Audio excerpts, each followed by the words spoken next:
To the average person, one bullet hell shmup is much the same as another. You fly a spaceship around a series of sci-fi environments, dodging hot neon death and returning said onslaught with interest. You tend to die rather a lot. Shikhondo ostensibly shakes things up with a fresh setting, but at its heart, it's yet another bullet hell shmup. The key twist here is that, rather than a sci-fi setting, the action takes place in an ancient Korean fantasy setting. There's no laser-spewing fighter plane to guide around, rather a choice of two mystically powered women. It's kind of refreshing as these things go. Unfortunately, the gameplay isn't anywhere near as zesty. This is yet another case of dragging an auto-firing entity around a constrained, vertically scrolling environment, mowing down waves of enemies. That those enemies are toothy yokai and creepy doll things, rather than robots or aliens, is almost by the by once your eyes stop admiring the painterly backgrounds and lock onto your character's vulnerable core.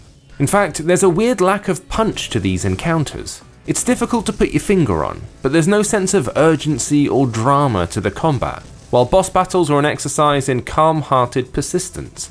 We didn't get the crunchy thrills that the best shmups tend to instill. Instead, the shoot-'em-up action is fairly by the book. Your characters vomit out their attacks in a wide spread, so you're pretty much always doing damage. There's an interesting wrinkle in that you can hold a second finger down to focus your attacks forward at the expense of your movement speed. You can also build up a power attack meter by skimming close to enemy shots, though that just occurs naturally. Double tap on the screen and you'll unleash a cathartic mega blast of death. Thing is, you probably knew all that already if you're even remotely acquainted with the genre.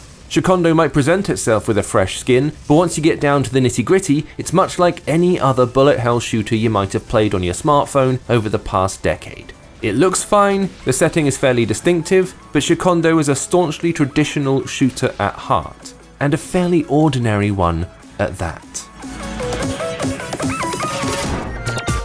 This video is brought to you in association with Trybit Logic, the puzzle game about honing your coding skills to crush software bugs. Slide and combine operator panels like AND, OR, and NOT commands to transform enemy bug panels from 4 zeros to 4 ones, wiping them out for good.